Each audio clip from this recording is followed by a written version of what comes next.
بسم اللہ الرحمن الرحیم۔ کاشانہ بصیرت یوٹیوب چینل کے باہمت سامعین السلام علیکم۔ میں آپ کے آڈیو بک سیکشن سے کتاب فطرت کے پارٹ 3 کے ساتھ آپ سے مخاطب ہوں۔ اس کتاب کا ہمارا مطالعہ جاری ہے اور ہم نے اپنے پارٹ 2 کا اختتام اس کے صفحہ نمبر 35 پر کیا تھا، اور اب اسی صفحے سے اس کے مطالعے کا آغاز کرتے ہیں۔ جی، تو یہاں اب موضوع ہے طبیعت، غریزہ اور فطرت۔ اب ہم ان تینوں لفظوں کے مفہوم کے بارے میں کچھ گفتگو کریں گے۔ یہ یہاں پہ لکھا ہوا ہے، یہ مصنف اس انداز میں لکھ رہے ہیں کہ جیسے وہ ہم سے باتیں کر رہے ہیں۔ تو اب ہے طبیعت۔ اب ہم انسان کی فطریات کے بارے میں بات شروع کرتے ہیں۔ یہ گفتگو دینی، مذہبی اور قرآنی حوالے سے نہیں ہوگی، بلکہ اس سوال کا جائزہ لیں گے کہ کیا انسان فطریات کا حامل ہے یا نہیں؟ اس سوال کے جواب کے لیے لامحالہ یہ دیکھنا ہوگا کہ فطریات سے کیا مراد ہے؟ اگلا پیراگراف ہے، ہمارے یہاں 3 الفاظ استعمال ہوتے ہیں، مناسب ہوگا کہ ہم ان کے درمیان تمیز کریں اور ان کا فرق بیان کریں، اور ان میں سے ایک لفظ طبیعت ہے۔ عموماً غیر جانداروں کے لیے لفظ طبیعت یا طبع استعمال ہوتے ہیں، اگرچہ جانداروں کے لیے بھی استعمال ہوتے ہیں، لیکن میرے کہنے کا مقصد یہ ہے کہ غیر جانداروں کے لیے یہ لفظ خاص طور پر استعمال ہوتا ہے۔ مثلا ہم کہتے ہیں کہ پانی کی طبیعت، اور انورٹڈ کاماز میں ہے خاصیت، ایسی ہے جب ہم بے جان موجود جس کا نام پانی ہے کہ خواص میں سے کوئی خاصیت بیان کرنا چاہتے ہیں تو کہتے ہیں کہ پانی کی طبیعت ایسی ہے۔ اور بیچ میں یہ بریکٹ میں لکھا ہے، پھر آگے اس کی وضاحت ہے کہ ہمارے ہاں اردو میں مادہ کے لیے خواص یا خاصیت کے الفاظ استعمال ہوتے ہیں، اور عالم مادہ کے لیے طبیعت کی اصطلاح بھی مستعمل ہے۔ اب جو ہم نے اوپر جملہ پڑھا تھا کہ پانی کی طبیعت ایسی ہے، اس سے آگے پھر بریکٹ کے بعد سے شروع ہوتا ہے کہ یا کہتے ہیں کہ آکسیجن کی طبیعت، پھر انورٹڈ کاماز میں کہ خاصیت ایسی ہے کہ سلگنے یا جلنے کے قابل ہے، اور اس طرح سے مختلف اشیاء عناصر کے مختلف خواص کے حوالے سے ہم ان کے لیے مختلف ذاتی خصوصیات کے قائل ہوتے ہیں۔ کسی بے جان چیز کی ذاتی خصوصیت کو ہم طبیعت، پھر انورٹڈ کاماز ہے کہ طبع کہتے ہیں۔ یہ تمام انسانوں بنی نوع بشر میں موجود ایک فلسفیانہ سوچ اور فکر کا نتیجہ ہے، یعنی انسان اس طرح سے سوچتا ہے کہ دو ایک سی چیزوں کے خواص مختلف نہیں ہوتے۔ اگر خواص مختلف ہو گئے تو یہ ان چیزوں کے مختلف ہونے کی دلیل ہوگی، یعنی پھر وہ دو چیزیں مختلف ہوں گی، کیونکہ انسان نے چیزوں کو بعض پہلوؤں سے ایک سا پایا ہے اور مشاہدہ کیا ہے کہ بعض چیزیں باوجود اس کے کہ وہ جسم رکھتی ہیں اور مادہ ہیں، ان کے خواص مختلف ہیں۔ مثلا انسان دیکھتا ہے کہ پانی جسم رکھتا ہے اور مادہ ہے، مٹی بھی جسم رکھتی ہے اور مادہ ہے، لیکن ان میں سے ہر ایک کے اپنے ایسے خواص ہیں جو دوسروں میں نہیں ہیں۔ لامحالہ اس نے یہ نتیجہ نکالا اور اخذ کیا کہ اس جسم میں ایک ایسی قوت، ایک ایسی توانائی اور ایک ایسی خصوصیت پوشیدہ ہے جو اس کے مخصوص خاصیت کی بنیاد ہے۔ اس طرح ایک اور خاصیت دوسری چیز میں مخفی یعنی پوشیدہ ہے، اور جو اسی سے مخصوص خواص کا سرچشمہ ہے، لہذا ایسی خصوصیت کو جو کسی خاص تاثیر کی بنیاد بن جائے، اس کا نام طبیعت ہے۔ آج کل ہم بھی اس لفظ کو ایسے ہی موقع کے لیے استعمال کرتے ہیں۔ صفحہ نمبر ہے 37۔ ہم کہتے ہیں کہ چیری، یہ انورٹڈ کاماز میں انگلش میں بھی دیا گیا ہے CHERRY کی طبیعت یہ ہے کہ یہ فلاں درخت کے طبیعت، یہ یعنی چیری کی طبیعت یہ ہے، یا پھر ہم کہیں کہ فلاں درخت کی طبیعت یہ ہے کہ موسم سرما میں اس پر تر و تازگی ہوتی ہے اور گرمیوں میں نہیں، اور فلاں درخت کی طبع یعنی طبیعت ایسی ہے کہ وہ گرم علاقوں میں پروان چڑھ سکتا ہے اور زندہ رہ سکتا ہے وغیرہ۔ لیکن لفظ طبیعت کو ہم بے جان کے علاوہ جانداروں کے لیے بھی استعمال کرتے ہیں، مثلا پودوں، حیوانوں اور انسانوں کے لیے بھی، تاہم ان پہلوؤں سے کہ جن میں وہ غیر جانداروں کے ساتھ مشترک ہیں، کیونکہ بے جان میں جو خصوصیات ہیں وہ جانداروں میں بھی ہیں، لیکن جانداروں کی جو ذاتی خصوصیات ہیں وہ بے جانوں میں نہیں ہیں۔ اب اگلا موضوع ہے غریزہ، جو اگلا لفظ کے بارے میں بتائیں گے، اور اگلا پیراگراف ہے کہ دوسرا لفظ جس کے بارے میں گفتگو کرنا ہے وہ غریزہ یعنی جبلت ہے، کہ جو زیادہ تر حیوانات کے لیے مستعمل ہے اور انسانوں کے لیے کم استعمال ہوتا ہے، لیکن جمادات اور نباتات کے لیے ہرگز استعمال نہیں ہوتا۔ ابھی تک غریزہ یعنی جبلت انورٹڈ کاماس میں کی ماہیت واضح نہیں ہے، یعنی ابھی تک کوئی شخص حیوانات میں غریزہ کے مفہوم کی صحیح وضاحت نہیں کر سکا، لیکن اتنا ہم جانتے ہیں کہ حیوانات کچھ خاص اندرونی خصوصیات کے حامل ہیں کہ جو ان کی زندگی کے رہنما ہیں، اور حیوانوں میں نیم آگاہی، نیم شعوری، یہ نیم آگاہی کو آگے پھر انورٹڈ کاماز میں انہوں نے واضح کیا ہے، نیم شعوری کی ایک حالت پائی جاتی ہے کہ جس کی بنیاد پر وہ راستے کو پہچانتے ہیں، اور یہ حالت کسی کسبی نہیں ہے، یعنی حاصل کی ہوئی نہیں ہے، بلکہ ایک غیر اکتسابی اور جبلی ہے۔ صفحہ نمبر ہے 36، اور پھر اس کے آگے وضاحت بریکٹ میں دی ہے کہ استاد شہید نے اس موقع پر فارسی کا لفظ سرشت انورٹڈ کاماز میں استعمال کیا ہے۔ مثال کے طور پر اڑنے والے جانوروں کا بچہ اپنی پیدائش کے آغاز میں ہی بغیر تعلیم و تربیت اور بغیر کسی غیرے کے ایسے کام کرنے لگتا ہے کہ جو اس کے لیے ضروری ہوتے ہیں۔ گھوڑی کا بچہ انسان کے بچے سے مختلف ہوتا ہے۔ انسان کا بچہ جب دنیا میں آتا ہے تو پستان اس کے منہ میں ڈالنا پڑتا ہے، اگرچہ بچہ بھی کسی حد تک اپنے ہونٹوں کو جنبش دیتا ہے اور چلاتا ہے، تاہم وہ کمزور علامت کے طور پر یہ ظاہر کرتا ہے کہ وہ کسی چیز کا متلاشی ہے اور اس کی جستجو میں مصروف ہے، جبکہ گھوڑی کا بچہ اس کو انورٹڈ کاماز میں لکھا ہے ٹٹو، پیدا ہوتے ہی کوشش کرتا ہے کہ اٹھ کھڑا ہو، چند بار زمین پر گرتا ہے لیکن آخرکار اٹھ کھڑا ہوتا ہے اور بغیر ماں کی رہنمائی کے اپنا سر ٹیڑھا کرتا ہے اور ماں کے شکم کے نیچے کچھ تلاش کرتا ہے۔ یقیناً وہ ماں کی پستان کی تلاش میں ہے، چنانچہ چند لمحات میں ماں کا پستان ڈھونڈ لیتا ہے اور دودھ پینا شروع کر دیتا ہے۔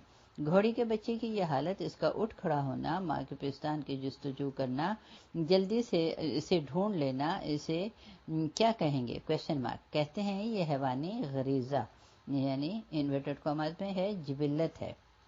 حیوانوں کے غریزے بہت مختلف ہوتے ہیں، مثلا چیونٹی اپنی خوراک جمع کرنے کے بارے میں ایک خاص غریزہ یعنی انورٹڈ کاماز میں جبلت رکھتی ہے، اور اس کے لیے ایک فارسی کا شعر انہوں نے دیا ہے، مور گرد آورد با تابستاں تا فراغت بود زمستانش۔ یہاں پہ اس کا پھر ترجمہ ہے کہ چونٹی موسم گرما میں اپنی خوراک ذخیرہ کر لیتی ہے۔ مور چونٹی کو کہتے ہیں، گرد آورد یعنی جمع کر لینا، اور تابستاں گرمی کے موسم میں ذخیرہ کر لیتی ہے تاکہ سردیوں میں اسے پریشانی نہ ہو، تا فراغت ہو، فارغ رہے۔ اور اسی پھر اب ہے یہ صفحہ نمبر 39، اور اس میں چونٹی کی حالت تو بہت عجیب ہے، یہاں تک کہ اپنی خوراک ذخیرہ کرنے کے لیے ایک ایسے غیر معمولی اور محیر العقول کام کرتی ہے کہ معلوم نہیں ان کا بیچ میں بریکٹ میں یہ دیا ہے کہ معلوم نہیں سے مراد ہے کہ اس سلسلے میں کئی نظریات ہیں، اور یعنی اگر ہم جملے کو ادھر شروع سے جوڑیں تو یہ ہے کہ معلوم نہیں ان کا سرچشمہ اور بنیاد کیا ہے، تو کویسچن مارک ہے۔ اور کہتے ہیں کہ گندم جمع کرتی ہے اور یہ جانتی ہے کہ اگر اس کے دانا سالم رہے تو پھر سے اگ پڑیں گے، گویا انہیں بانجھ کر دیتی ہے، یعنی دو ٹکڑے کر دیتی ہے، یعنی دو ٹکڑے کر دیتی ہے تاکہ وہ پھر اگنے کے قابل نہ رہیں۔ اسی طرح سے اور بھی بہت سی حیران کن کام کرتی ہے، اور یہ سب کیا ہے؟ Question mark. ہم کہتے ہیں کہ یہ غریزہ ہے، نیم آگاہی، یہ اور انورٹڈ کاماز میں ہے نیم شعوری پر مبنی ایک کام ہے جسے آگاہی انورٹڈ کاماز میں شعور بھی کہا جا سکتا ہے، اور یہ بھی کہا جا سکتا ہے کہ آگاہانہ اور شعوری طور پر نہیں ہے، ایک بہت ہی مبہم سی حالت ہے۔ اور اس کے لیے پھر ایک نیچے انہوں نے ایک شعر دیا ہے، ہمچو میل کو دکان،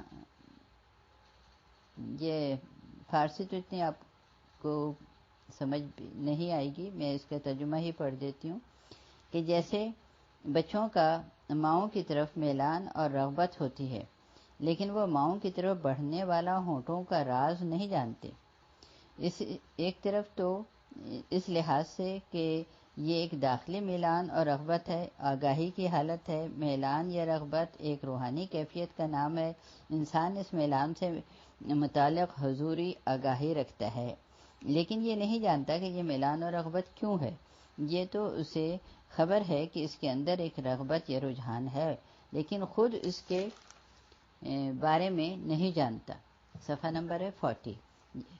اپنی اس آگاہی کا راز نہیں جانتا، اجمال اور ابہام کے بنا پر اس میں یہ رغبت پیدا ہوتی ہے، اور لیکن وہ خود اس رغبت کی طرف متوجہ نہیں ہوتا، چونکہ کسی چیز سے آگاہی اور بات ہے اور اس کا حضور اور بات ہے۔ اگلا پیراگراف ہے غریزہ، انورٹڈ کاماز میں کا لفظ، غریزہ کا لفظ ان حیوانات کے لیے استعمال کیا جاتا ہے۔ میں نے ابھی تک کہیں بھی دینی یا غیر دینی اصطلاح اور محاورے میں یہ نہیں دیکھا کہ حیوانات کے لیے لفظ فطرت استعمال ہوا ہو، اور اگر کسی نے استعمال کیا بھی ہو تو قصوروار گردانا نہیں جاتا۔ پھر بریکٹ میں ہے کہ فطرت کا مفہوم اردو زبان میں موجود ہے اور استعمال کے اعتبار سے وسیع تر ہے، یہاں تک کہ یہ انگریزی زبان کے لفظ نیچر کے مترادف کے طور پر بھی استعمال ہوتا ہے، جس کا فارسی مترادف طبیعت ہے، اگرچہ انسان کے لیے لفظ فطرت کا استعمال زیادہ موزوں ہے۔ یہ بریکٹ بند ہو گیا۔ تو اس طرح مطلب یہ مصنف جو ہیں یہ ساری وضاحت کر رہے ہیں۔ بہرحال مجھے یاد نہیں کہ حیوانات کے بارے میں جہاں پر غریزہ انورٹڈ کاماز میں جبلت کا لفظ استعمال کیا جانا چاہیے، وہاں یہ پھر انورٹڈ کاماز میں ہے کہ فطرت کا لفظ استعمال کیا گیا ہو۔ اب آگے جو موضوع ہے وہ ہے فطرت۔ اب اگلا پیراگراف ہے، اس لفظ کا انسانوں پر اطلاق ہوتا ہے، یعنی فطرت لفظ کا اطلاق انسانوں پر ہوتا ہے، اور لفظ فطرت انورٹڈ کاماز میں ہے، اور پھر اس کو دوبارہ انورٹڈ کاماز میں طبیعت اور پھر انورٹڈ کاماز میں غریزہ کی طرح ایک تکونی مفہوم رکھتا ہے، یعنی انسان کے سرشت کا ایک حصہ ہے۔ تکونی سے ہماری مراد یہ ہے کہ یہ ایک اکتسابی یا کسبی نہیں ہے، یہ غریزہ سے بالاتر ایک آگاہانہ چیز ہے۔ انسان جو کچھ جانتا ہے وہ اپنے اس علم کے بارے میں آگاہی حاصل کر سکتا ہے، یعنی انسان کچھ فطریات کا حامل ہے اور یہ جانتا ہے کہ اس میں کچھ فطریات ہیں۔ صفحہ نمبر ہے 41۔ اب یہاں پہ موضوع ہے، کیا انسان فطریات رکھتا ہے؟ Question mark. فطری، اور یہ انورٹڈ کاماز میں ہے، فطری جبلتیں، یعنی فطری جبلتوں کو فطریات کہا گیا ہے۔ پیراگراف شروع ہوتا ہے، لکھا ہے کہ فطریات انورٹڈ کاماز میں کا غریزہ، یہ بھی انورٹڈ کاماز میں سے ایک اور فرق یہ ہے کہ غریزے کا تعلق حیوان کے مادی زندگی سے ہے، جبکہ انسان کی فطریات ایسے امور سے مربوط ہیں جنہیں ہم امور استثنائی کہتے ہیں، یعنی حیوانی امور سے ہٹ کر۔ پس در حقیقت فطرت سے متعلق بحث کے وہ امور جو خالصتاً انسانی امور ہیں اور حیوانی امور سے ہٹ کر ہیں، آیا تمام کسبی ہیں اور ان کی بنیاد خود انسان کے اندر موجود نہیں ہے، یا پھر یہ کہ کیا ان تمام مسائل کا سرچشمہ انسان کی ذات ہے اور یہ انسان کے لیے فطری ہیں؟ مثلا ایک موضوع حقیقت خواہی کے نام سے ہمارے سامنے ہے،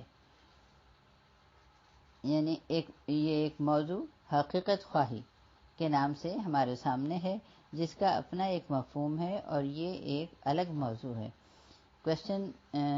پھر انورٹڈ کاماز میں ہے حقیقت خواہی سے میری مراد یہ ہے کہ انسان چاہتا ہے کہ اس کے سامنے جو حقیقتیں مخفی ہیں ان کا انکشاف کرے۔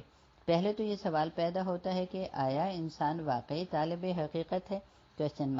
اس بات کا امکان ہے کہ اس بات کو تسلیم نہ کیا جائے کہ انسان حقیقت کا طالب ہے، اور اگر طالب حقیقت ہے بھی تو محض اپنے مفاد کی خاطر۔ یہ بحث علم کے بارے میں ہے، چونکہ علم انسان کے لیے حقائق کو واضح کرتا ہے، اور یہ بھی سوال ہے کہ آیا انسان خود علم کی ذاتی قدر اور اہمیت کا قائل ہے یا اسے فقط ایک وسیلے کی سی اہمیت دیتا ہے۔ اس میں شک نہیں ہے کہ علم انسان کے لیے ایک ذریعہ ہے۔ کہتے ہیں توانا بود ہر کے دانا بود، انورٹڈ کاماز میں ہے توانا بود ہر کے دانا بود، یعنی علم انسان کو طاقت عطا کرتا ہے، یعنی جو کہ دانا ہوگا، عقل مند ہوگا، وہی توانا ہوگا، یعنی علم انسان کو طاقت عطا کرتا ہے، اور جب علم اسے طاقت بخشتا ہے تو گویا یہ ایک وسیلہ ہے کہ جس کے ذریعے وہ اپنی زندگی کو ترقی دے سکتا ہے۔ صفحہ نمبر ہے 42۔ لیکن یہ سوال بھی ہے کہ آیا علم انسان کے لیے خود سے کوئی چیز ہے بھی یا نہیں؟ اگر ہم اس بات کے قائل ہو جائیں کہ علم انسان کے لیے ذاتی اہمیت رکھتا ہے، یعنی آج کا انسان حقیقت کا طالب ہے، تو پھر یہ سوال پیدا ہوتا ہے کہ یہ حقیقت خواہی سماجی ضرورتوں کا نتیجہ ہے یا پھر انسانی سرشت کا حصہ ہے؟ یعنی کیا انسان حقیقت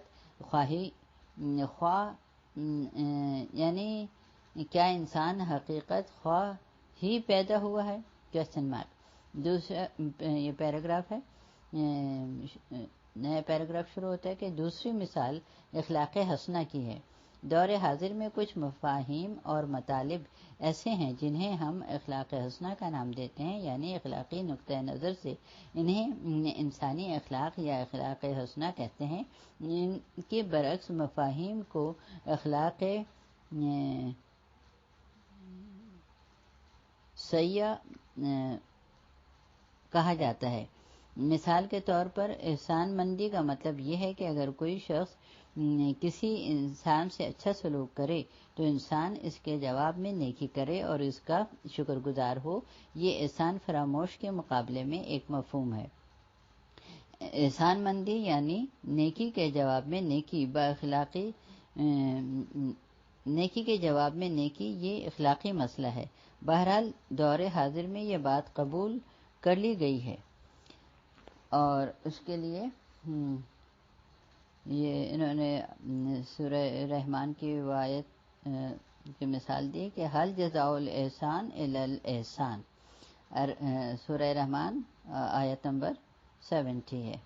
اس آیت میں سوالیہ انداز کا مقصد انسانی فطرت سے جواب حاصل کرنا ہے، یعنی یہ ایک فطری امر ہے کہ احسان کا صلہ احسان ہی ہو سکتا ہے۔ یعنی اس آیت کا ترجمہ تو اس طرح سے ہے نا کہ احسان کا بدلہ احسان کے سوا کیا ہے، تو یعنی وہ سوالیہ انداز ہے، تو اسی لیے وہ کہہ رہے ہیں کہ احسان کا صلہ احسان ہی ہو سکتا ہے۔ گویا قرآن پوچھ رہا ہے کہ آیا یہ ممکن ہے کہ احسان کی جزا احسان کے علاوہ کچھ اور بھی ہو سکتی ہے؟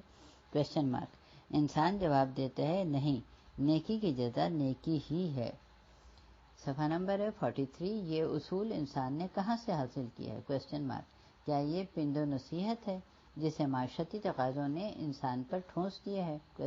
اگر یہ بات مان لی جائے تو اس کا لازمی نتیجہ یہ ہوگا کہ اگر اجتماعی اور پھر انورٹڈ کاماز میں ہے کہ سماجی تقاضے بدل گئے تو یہ اصول بھی تبدیل ہو جائے گا، اور یہ بات پھر تقابلی اخلاق یا انورٹڈ کامرس میں ہے کہ نسبی اخلاق تک جا پہنچے گی، یا پھر کیا یہ ایک ایسا امر ہے جو انسان کے سرشت میں موجود ہے؟ Question mark. پھر اگلا پیراگراف ہے، خود دین اور عبادت کا مسئلہ انہی امور میں سے ہے، اور کیا وہ حص جسے حص دینی کے نام سے جانا جاتا ہے، جو بہرحال انسانوں کے اندر موجود ہے، کا سرچشمہ انسان کی جبلت ہے اور انسان کے سرشت باطن کا تقاضا ہے، یا سرشت باطن کا تقاضا ہے، یا یہ کہ بعض دیگر عوامل کا نتیجہ ہے۔ پھر اس کو وضاحت کی ہے بریکٹ میں ہے کہ ایسے عوامل کے بارے میں ہم بعد میں گفتگو کریں گے۔ یہ انورٹڈ بریکٹ بند ہے، اور اگلا پیراگراف ہے کہ لہذا فطریات انسان یا انسانی فطرت کی بحث کو ہم اس طرح سے شروع کرتے ہیں کہ کچھ امور ایسے رہے ہیں اور ہیں کہ جنہیں آج انسانیت کا نام دیا جاتا ہے۔ کوئی ایسا مکتب فکر نہیں ہے جو آج کی اصطلاح میں کچھ نہ کچھ انسانی اقدار کا قائل نہ ہو۔ اگلا پیراگراف ہے کہ انسان اپنے مفاد اور فائدوں کی جستجو میں ہوتا ہے، اور یہ ایک منطقی امر ہوتا ہے کیونکہ انسان اپنے جبلی تقاضوں کے پیش نظر نظریہ حیات اور بقا کو پسند کرتا ہے، اور اس کا لازمی نتیجہ یہ ہوتا ہے کہ وہ ہر اس چیز کو پسند کرتا ہے جو اس کے حیات کے تسلسل میں مددگار ہو، اور انسان کا اپنے فائدے کی جستجو میں رہنا ایک فطری امر ہے۔ کچھ اور چیزیں بھی ہیں جو فائدے کے مفہوم سے مطابقت نہیں رکھتی ہیں اور مفاد کے منطق سے ہم آہنگ نہیں ہوتی ہیں۔ فرنگیوں نے غلط طور پر ان کا نام، صفحہ نمبر ہے 44، ویلیو رکھا ہے۔ انہیں یہ نام دینے کے باعث بھی بہت سی غلط فہمیاں وجود میں آئی ہیں۔ ویلیوز، اور اس کو بریکٹ میں ہے اقدار کی اصطلاح انہوں نے اس لحاظ سے استعمال کی ہے کہ ظاہر کرنا چاہتے ہیں کہ وہ حقائق سے مختلف چیز ہیں، لیکن انسان نے باہمی سمجھوتے سے انہیں سند عطا کی ہے، اور وہ چیز جسے ہم باہمی سمجھوتے اور سند کے ساتھ اہمیت دیں در حقیقت کچھ بھی نہیں ہے۔ یہ ایسے ہی ہے کہ جسے ہم 1000 کے نوٹ کے لیے، یہ ایسا ہی ہے جیسے ہم 1000 نوٹ کے لیے باہمی سمجھوتے سے ایک قیمت کے قائل ہیں۔ مثلا اس نوٹ کو دے کر ہم 2 من گندم خرید سکتے ہیں۔ اگر اس نوٹ کی یہ سندیت ختم کر دی جائے تو اس میں اور عام سادہ کاغذ میں کوئی فرق نہ رہے، نام اس کا کچھ بھی رکھ دیا جائے۔ یہ اور پھر اگلا پیراگراف ہے، جن چیزوں کو آج کل انسانی اقدار کہا جاتا ہے وہ کیا ہیں؟ Question mark. کیا انسانی سرشت اور جبلت میں اس کی کوئی بنیاد ہے؟ Question mark. اگر ایسا ہے تو پھر وہ کیا ہے اور کیوں ہے؟ Question mark. یہ بذات خود ایک اہم موضوع ہے، کیونکہ اگر کوئی چیز انسان کے سرشت میں موجود ہو تو پھر وہ کچھ اور مسائل اور حقائق کی نشاندہی کرتی ہے۔ اس میں شک نہیں ہے کہ اسلامی تعلیمات کی بنیاد کچھ فطری جبلتوں پر مبنی ہے، یعنی وہ تمام چیزیں جنہیں آج امور انسانی اور ماورا حیوانی اور جن کا نام ہم اسلامی اقدار کہتے ہیں، اسلام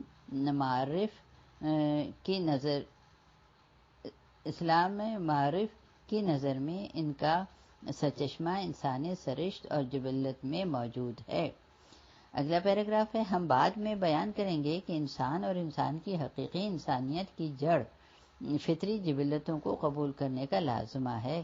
یہ فضول سی بات ہے کہ ہم انسان کے لیے فطری جبلتوں کو نہ مانیں، یعنی ان کے لیے انسان کے سرشت میں موجود کسی بنیاد کے قائل نہ ہوں،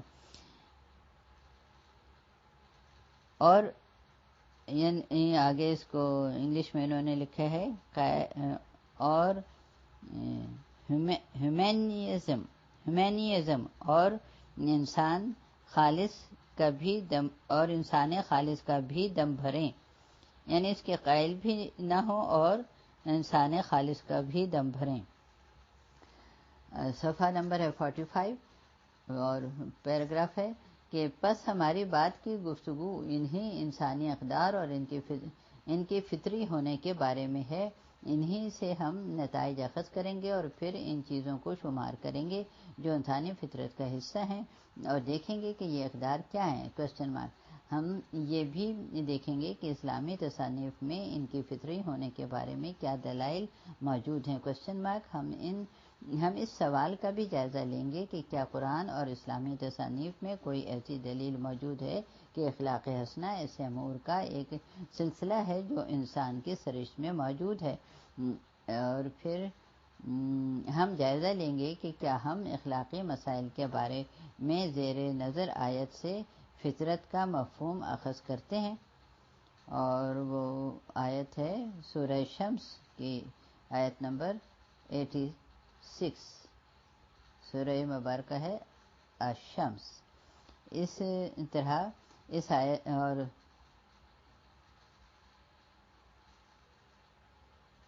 اور پھر اس طرح اس آیت سے بھی استفادہ کر سکتے ہیں، حل جزاء الاحسان الا الاحسان، سورہ رحمان کی آیت نمبر ہے، یہاں پہ تو کچھ اور نمبر دیا تھا، یہ تو آیت نمبر ہے یہ سورہ رحمان کی 70، یہاں پہ انہوں نے فرق نمبر دے رہے ہیں۔